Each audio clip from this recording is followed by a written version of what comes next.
తెలంగాణలో పెరుగుతున్న కొత్త కేసులు మరణాలు 2024-25లో 3022 కొత్త కేసులు 3035 మరణాలు. ఈ ఏడాదిలో రాష్ట్రం మొత్తం 25,000 రోగులు. అత్యధిక కేసుల్లో 2వ స్థానంలో ఏపీ, 6వ స్థానంలో తెలంగాణ అని చెప్పి చూస్తా ఉన్నాం. తెలుగు రాష్ట్రాల్లో హెచ్ఐవి సైలెంట్గా విజృంభిస్తున్నది. గత ఏడాదితో గణనీయంగా కొత్త కేసులు పెరిగాయి.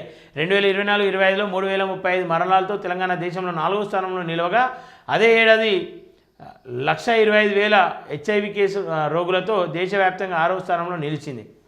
ఇక అత్యధిక కేసులతో ఏపీ దేశంలోనే 2వ స్థానంలో నిలిచింది. ప్రస్తుతం గత 5 ఏళ్ల వివరాలు పరిశీలిస్తే ఏపీలో కేసులు తగ్గుతుండగా తెలంగాణలో పెరుగుతున్నట్లు రాజ్యసభ కేంద్ర వైద్య ఆరోగ్య శాఖ సహాయక మంత్రి అనుప్రీత్ పటేల్ సమాధానం ఇచ్చారంట. హెచ్ఐవి రోగులంత సంఖ్య పెరుగుతుందంట, మరి జాగ్రత్తగా ఉండుర్రి. పైలం ఏడవాడితే ఆడ పక్కాలేస్తే తర్వాత పరిస్థితులు వేరు మారుతాయి. మరి మీ ఇష్టం ఇక. తెలుగు రాష్ట్రాల్లో హెచ్ఐవి సైలెంట్గా విజృంభిస్తుంది. గత 5 ఏళ్ల గణనీయంగా కొత్త కేసులు నమోదవుతున్నాయి. దేశవ్యాప్తంగా చూసుకున్న తెలంగాణలో కేసులు, మరణాలు అధికంగా రిపోర్ట్ అవుతున్నాయి. 3035 మరణాలతో దేశంలో తెలంగాణ 4వ స్థానంలో నిలవగా 2024-25లో 1.25 లక్షల మంది హెచ్ఐవి పేషెంట్లతో 6వ స్థానంలో ఉన్నది. మరో తెలుగు రాష్ట్రం ఆంధ్రప్రదేశ్. ఈ సంఖ్య ఇంకా ఎక్కువ ఉన్నప్పటికీ గత 5 ఏళ్ల వివరాలు పరిశీలిస్తే ఇక్కడ కేసులు తగ్గుముఖం పడుతున్నాయి. ఈ మేరకు రాజ్యసభ ఓ ప్రశ్నకు కేంద్రం వైద్య ఆరోగ్య శాఖ సహాయక మంత్రి అనుప్రీత్ పటేల్ సమాధానం ఇచ్చారు. తెలంగాణ పైకి ఏపీలో తగ్గుముఖం.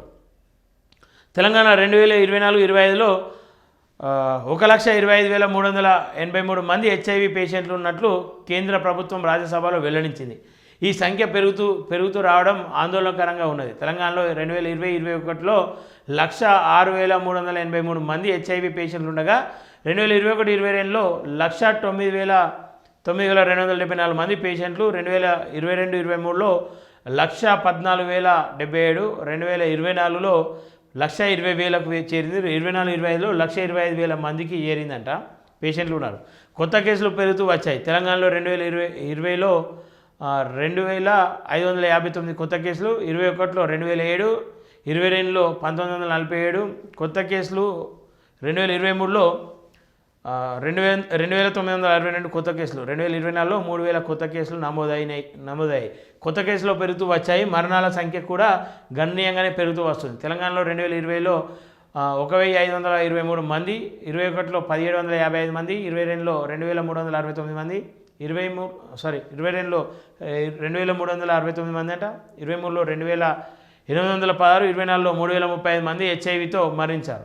ఇక ఆంధ్రప్రదేశ్ విషయానికి వస్తే 2020-21లో మొత్తం కేసులు 2,61,302 మంది హెచ్ఐవి పేషెంట్లు ఉండగా 24-25లో 2,76,633 మందిగా కొత్త కేసులు నమోదైనాయంట. మరి ఏదేమైనప్పటికీ జర జాగ్రత్తగా ఉండుర్రి.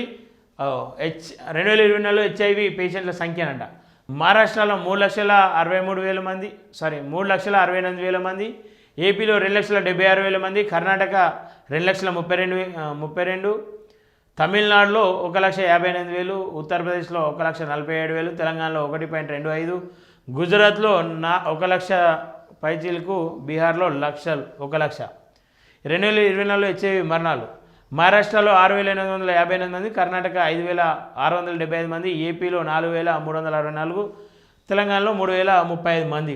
మరి ఆ సంఖ్యలోకి మీరు ఏరుకోకుండా ఉండాలని చెప్పేసి అంటే జాగ్రత్త పడరు. ముందే ఎడబడితే ఆడ కకృతి పడకుర్రి, ఆగంగా ఆకుర్రి అని చెప్పేసి ఈ సందర్భంగా కోరుతూ ఉన్నా. ఇది మొత్తానికైతే హెచ్ఐవి సమస్యలు. మరి పైలంగా ఉండుర్రి, ఏడికి పడితే ఆడికి పోకుర్రి అని చెప్పేసి ఈ సందర్భంగా కోరుతున్నా.